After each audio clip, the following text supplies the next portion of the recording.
If you're a leader or an aspiring leader in the business of lifelong learning, you're in the right place. I'm Celisa Steele. And I'm Jeff Cobb, and this is the Leading Learning Podcast.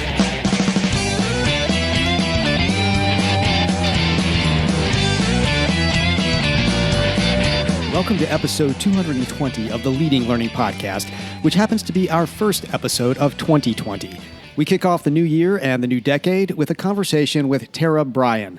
Tara is founder and CEO of TLS Learning, an e-learning agency that provides custom learning solutions to companies looking to create learning experiences that move the needle in their organization. Celisa, what do you and Tara talk about?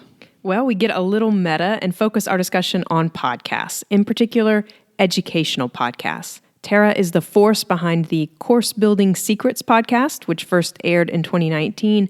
So she brings hands-on experience rolling out a podcast, and she has serious chops in learning design and development. In our discussion of educational podcasts, we also touch on microlearning, formal versus informal or workflow learning, storytelling, and the learner journey. So whether your organization already has an educational podcast, whether you're considering launching one, or whether you're not contemplating a podcast but are interested in new ideas for how to support your learners on their journey, this conversation is for you. And what reflection questions will listeners find in the show notes for this episode, which of course can be found at leadinglearning.com/episode 220. Well, I have two reflection questions to offer, or maybe more accurately, clusters of questions. First, how good is your organization at capturing what Tara calls tribal knowledge? How might you do a better job of capturing tribal knowledge and making it available in a meaningful way? And second, do you treat formal training and workflow learning with equal importance, as Tara argues you should? What approaches do you use to support workflow learning? Would an educational podcast make sense for your learning business? Well, it sounds like tacit knowledge and informal learning are at the root of those question clusters you offer, Celisa, and certainly important concepts to keep in mind as you're reflecting. Now, along with those reflection questions, we want to point you to the Learning Business Maturity Model as another resource to accompany this episode. Now, the model articulates the characteristics and practices of a mature learning business or line of business, as well as the stages that typically precede full maturity. And it's intended specifically for market-facing organizations or units within organizations that focus on lifelong learning, continuing education, and professional development. The model is a framework to help you assess capabilities and surface problem areas and provide a clear way to move from problem to opportunity and then, we hope, to innovation. And one thing Tara emphasizes is the need for a strategy. And strategy is, of course, one of the 5 domains we outline in the maturity model. And then the idea of offering an educational podcast speaks to the portfolio domain. So this episode may get you thinking about your strategy and your portfolio, and the Learning Business Maturity Model can help you in that thinking. You can access the model completely free of charge at tagoras.com/maturity-model. And now, let's roll the conversation with Tara Bryan.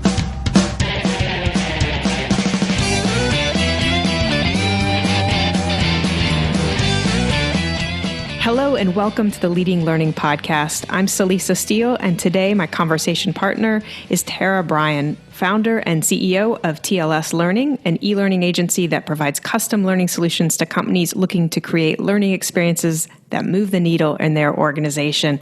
Tara, welcome to the Leading Learning Podcast. Thank you. So happy to be here. So, obviously that was just a tiny, brief introduction that I just gave there. What else would you like listeners to know about you as background for our conversation?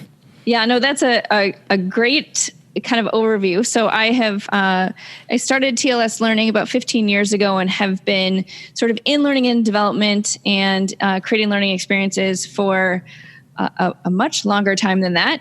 And it's my passion. It's what we love to do. We're in the trenches every single day, really creating learning experiences that move the needle, that make a huge difference to the success of learners in their organizations, and anything that they want to do to get better. So that's what we do. I also do a lot of training, consulting, and education for learning practitioners to kind of up their game. So do that as well. Well, great. And one of the things that I didn't mention in my intro is that you are the host and driving force behind the Course Building Secrets podcast. And I believe that first aired earlier this year. Is that right? It did. Yep. So we're about 82 episodes in, which is super exciting and tons of fun. So, the Course Building Secrets podcast is something that we use to give practical tips and sort of real life examples and challenges for people who are building courses. And so, you got into the premise of it there. That's sort of really helping people who are trying to, roll up their sleeves and get an online course built. But talk a little bit, though, if you don't mind, about kind of what prompted you to take this path and start the podcast focused on this. Yeah. So of course, as people who are creating learning businesses, it's really important to get your message out to the world. And that was one of the things where, I needed to step into my expertise and get my message out in a bigger and broader way, and really decided to do that through podcasts. And it's been a super fun journey. And so really looking at how do we help other people create their online course business, how to launch their signature course for the very first time, or really enhance what they're doing in their business to make a bigger impact for their learners. Well, so it was actually the work that you're doing around educational podcasts that brought you to my attention. And so I would love to focus on that, educational podcasts, and hear from you in terms of what do you see as the primary strengths or kind of the most promising possibilities of podcasts and using them for educational purposes? Yeah, so the work that we do is we create custom learning solutions primarily for large corporations, and sometimes for their customers, and a lot of times for their employees. And one of the biggest challenges is how do we get learning closer to not only the learners themselves when they need the learning, but also get it out faster. And a lot of times, there's various methods, right? You can do audio, you can do video, or you can do writing. And online courses is interactive and writing and a lot of video. But a lot of times there's a big barrier to entry for that, right? Either interactive learning is difficult to learn, or on the video side, like a lot of times people are uncomfortable being on video. And so audio or podcast becomes a really easy sort of entry point for people to find their voice and for people to just get over some of the challenges that they have over being on video specifically, or, kind of the fear of the tech, if you will, when it comes to interactive learning. And so, it's fascinating, right? If you put a video camera in front of someone, especially like a subject matter expert, so someone who's an expert at what they do that needs to teach someone else, you put a video camera in front of them and all of a sudden their personality changes. It's like, blah, right. And so that was a huge barrier to not only capturing the message of the subject matter experts that we're working with, but with some of the people who had to produce video. And when you just give somebody a microphone and say, just talk, just record, or, let's do an interview and I'm going to ask you some questions and all you have to do is answer the questions, it automatically takes away a lot of sort of the extra pieces. And so we found that it's a really effective way to get great content out of subject matter experts without some of the other sort of things that are involved with that. So we do a lot of interviewing to help get the right level of content and the right content without all of the other kind of things in there. Well, and I think too that, you talked about sort of there are other options, of course, the audio, the text, and you sort of talked about what you see as the benefit of just the audio only, that can be much less intimidating for the subject matter expert and also can help focus in and kind of get down to what needs to be taught.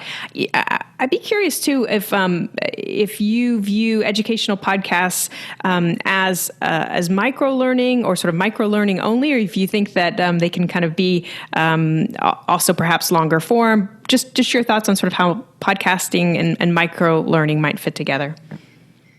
Yeah, I mean, we definitely talk about it as as an informal or micro learning event, right? So when you're looking at the full learning experience, you have sort of the pre-experience, right? You're pre-framing, getting people ready for the learning. You have a formal learning event, and then you have the follow-up or learning retention, things that are activities that are happening afterwards.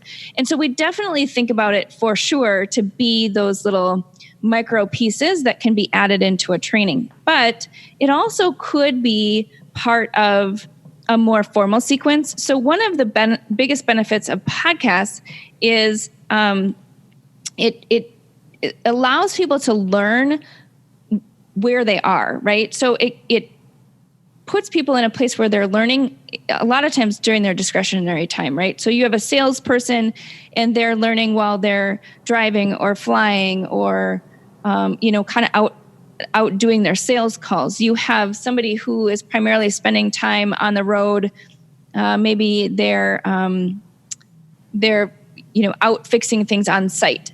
You can provide them with learning in a way that they can consume that's safe and also provides them with training. And so it's just a different way to think of it, right? Is that it can actually be structured to be a more formal learning event.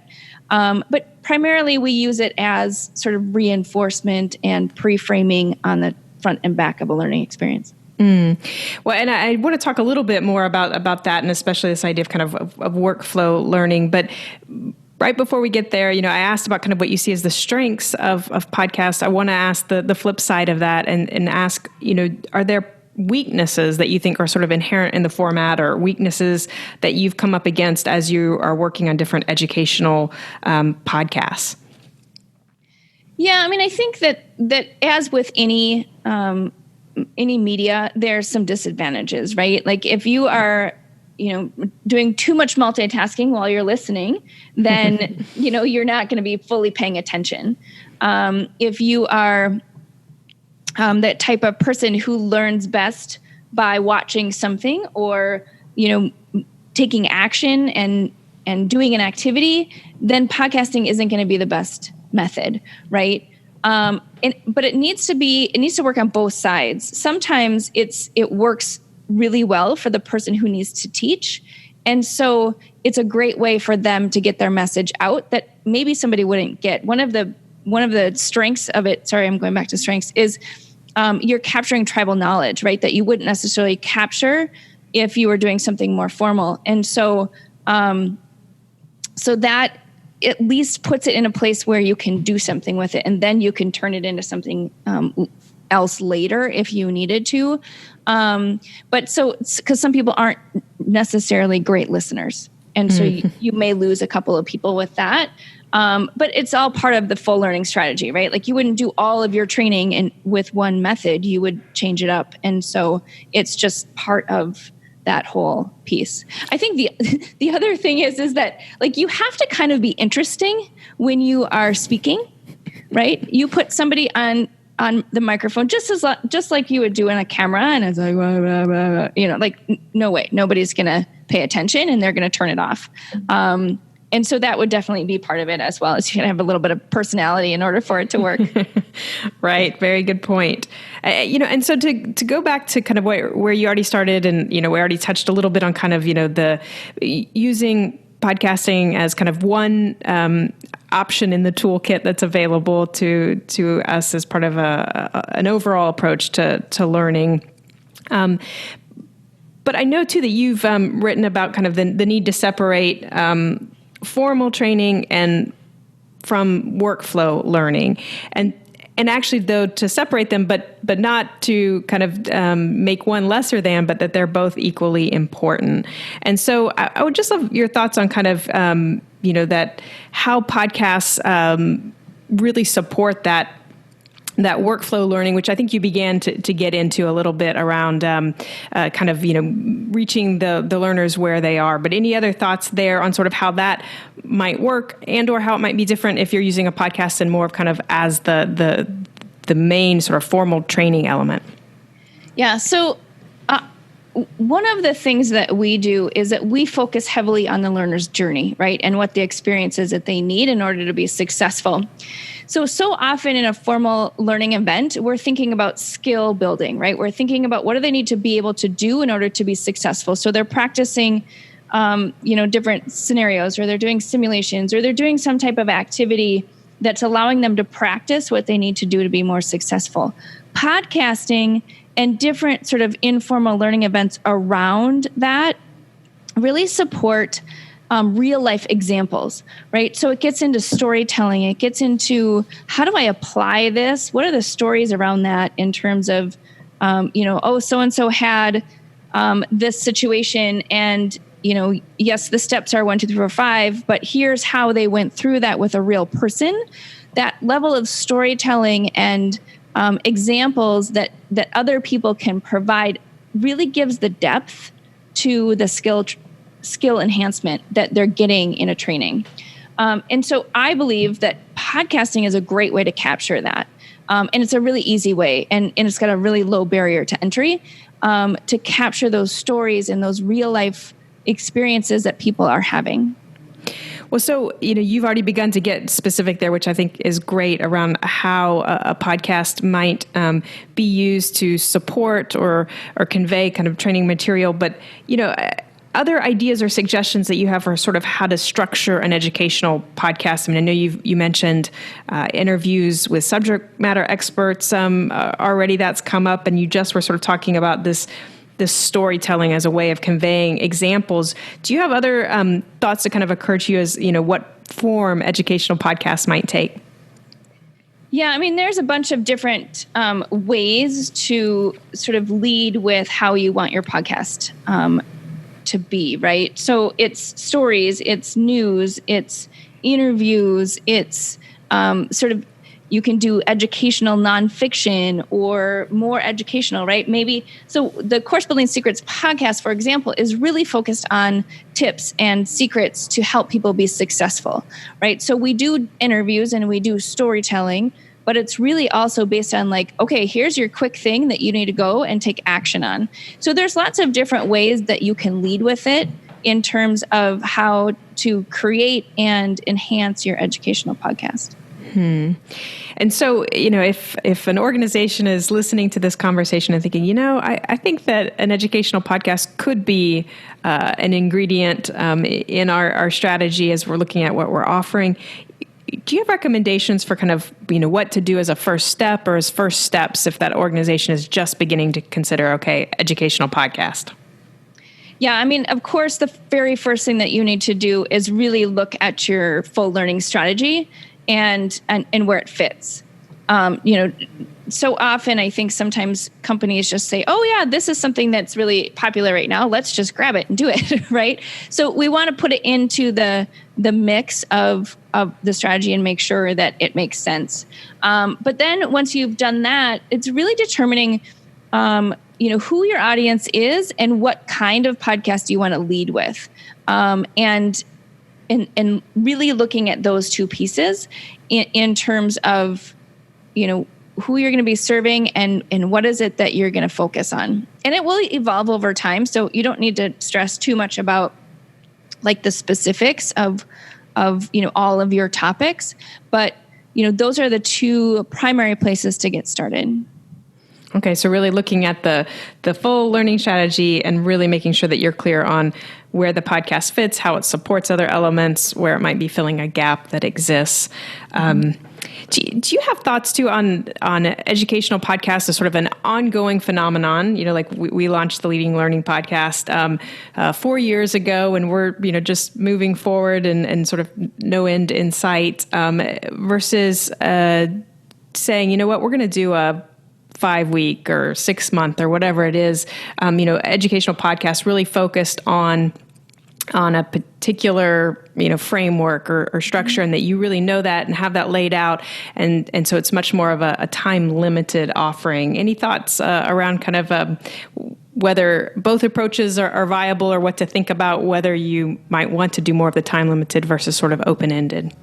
Yeah, that's a really great question. I think that, in my opinion, again, it goes back to what your goal is, right? Mm-hmm. Like, so if you want to create a podcast that goes to a wide audience where you're, focused on a topic, but you can really keep engaging them over time, then a long-term podcast is the way to go. If you're looking at creating a podcast for a particular curriculum or topic, then that may have a different time limit to it, right? The thing I would say is, like, don't create a separate one for a course, right? Mm-hmm. Like, don't just keep creating different podcasts for an individual course that you're doing. Bucket it around a topic, right? So maybe leadership or management development or whatever it is you're selling, right? Like put it around that topic and then make it into something that continues to grow over time. But, there certainly would be a case for making it a shorter term podcast. I think that distribution would be a little bit different if you're doing just a short term podcast, but certainly, just a series or a show would be absolutely appropriate if that was your goal. One of the things that I will say, just from a production standpoint, is that if this is a strategy that you want to add to your business to sell your courses or to enhance the experience that your audience or learners have, is that, over time, you will find your voice and sort of your cadence for your podcast that it may be totally different than what you thought when you first started. Mm-hmm. And so I don't know if you have found that with your podcast, but it tends to evolve based on your audience and based on, what's happening out there in the world. And so you can keep it going for a long period of time. One of the questions I get a ton when people are starting a podcast is, how do I know what I'm going to talk about? Right? Like, oh my gosh, like I've got one topic. And the beauty of it is that once you get started, then all of a sudden all these ideas like start to materialize, and you get excited to share them with your audience and really dig into different topics. Well, no, I definitely think that what you just described is exactly what happened to us with the Leading Learning podcast. We started it initially as part of some promotional activity around an event a place-based event that we were going to hold, and then just realized that there was something there that we could keep doing, that we could keep having interviews and conversations. And so, of course, we initially talked with the folks who were presenting at that event, but then we've definitely morphed over the course of the year. So yeah, I think that you're absolutely right about finding your voice and finding the cadence and even kind of refining the focus over time. Mm-hmm. And so, we've been focusing on podcasts, but I know that that's really only a small slice of what you know and do with learning. And so maybe as we begin to wind down here, let's go big picture. And I would just be curious for your thoughts on, when you think about what's out there on the horizon for learning, what is it that you see as something kind of new or different that most excites you, or what are you hoping might happen in the learning field in the next, let's say 5 years or so?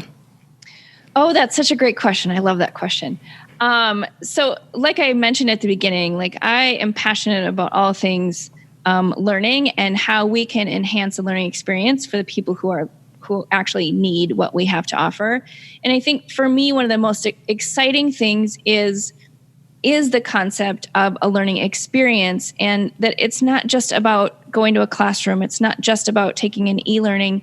It's really that shift from content-centered, learning events to how do we bring learning experiences closer to our learners when they need them, and provide them with opportunities to practice and really immerse themselves in being able to be more successful in what they're doing, so they feel like they can win, right? The other thing is that I love the fact that we're moving from sort of on demand to on the go learning. And so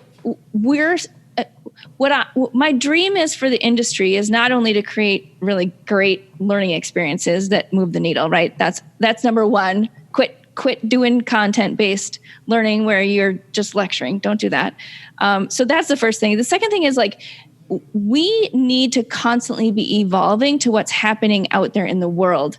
People are, using their phones, they're going to Google, they're doing all of these things, and we need to match that. So we're moving forward with what's happening out in the world. And that makes me excited when we could create learning in a way that makes it feel like it's just part of somebody's success path.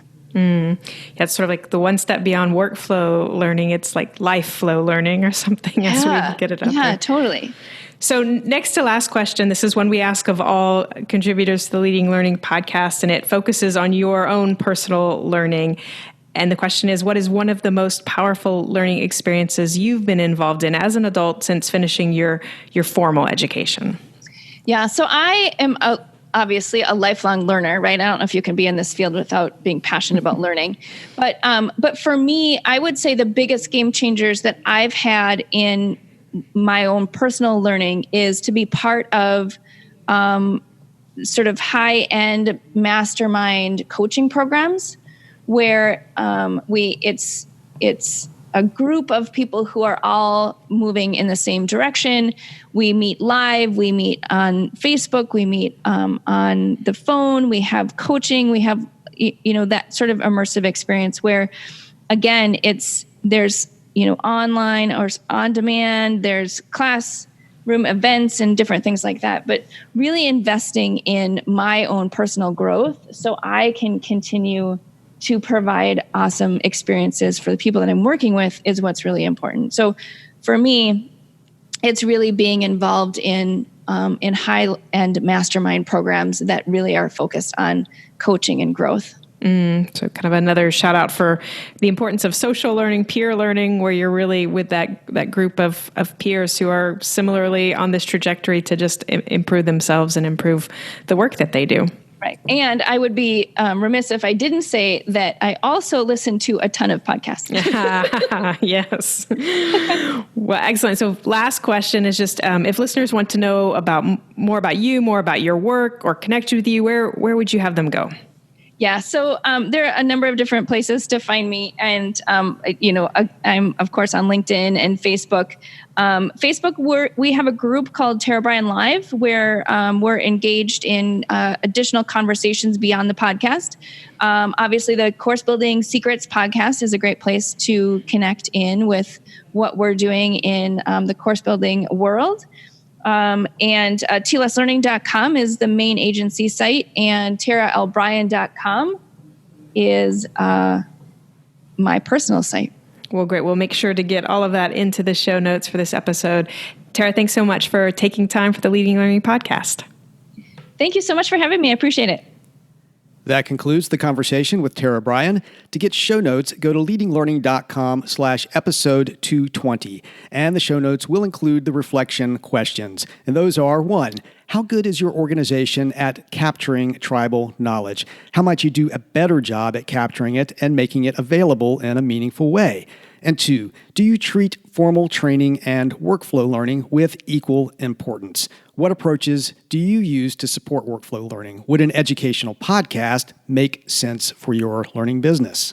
When you check out the show notes, you're going to see various options for subscribing to the podcast. And if you're getting value out of what you hear, and if you're not already subscribed, we would be truly grateful if you would, as that helps us get some data on the impact of what we're doing. And we'd also be grateful if you take just a minute to give us a rating on Apple Podcast. Go to leadinglearning.com/Apple. That'll put you in the right place. And Celisa and I personally appreciate your rating and review. And those reviews and ratings also help the podcast show up when people search for content on leading a learning business. Finally, consider following us and sharing the good word about Leading Learning. You can find us on Twitter by going to leadinglearning.com/Twitter, on Facebook at leadinglearning.com/Facebook and on LinkedIn at leadinglearning.com/LinkedIn. We also encourage you to use the hashtag leadinglearning on each of those channels.